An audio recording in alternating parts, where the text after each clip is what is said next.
お待たせしました。ベスパマティーニ、通称ボンドマティーニ。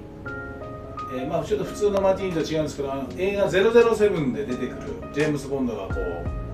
美味しそうに飲むマティーニ、通称ボンドマティーニっていうんですけど、普通のマティーニとはちょっと違うマティーニなんですけど、映画の中でボンドが飲む、もう今となっては有名なカクテルをお作りしたいと思います。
どうぞお待たせしました。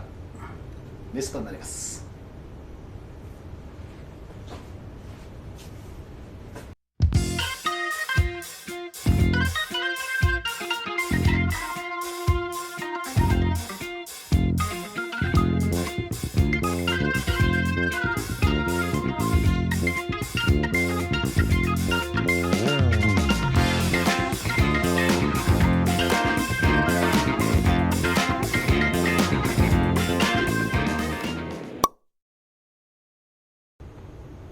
じゃあ、ボンドマティーニを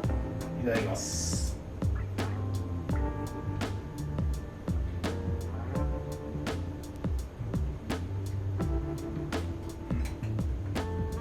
やっぱショートカクテルはここを持ってやっぱり自分の手の熱が伝わらないようにこの下の方を持って飲むみたいな、よくそういうのを聞くんですけど、ボンドマティーニに限っては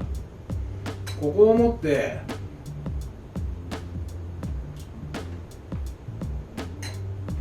なんかこんな感じで飲んでもらいたいなっていうのはカクテルですね。あんまりこう時間経つとやっぱりこの冷たさなくなっちゃうんで、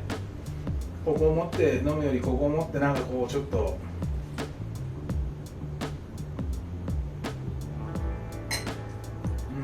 こんな感じで飲んでもらいたいなと思います。やっぱりこれレモンピールの良さ、ジンとウォッカ、結構強いカクテルで、このリレブラン、このフルーツのワインみたいな感じなんですけど、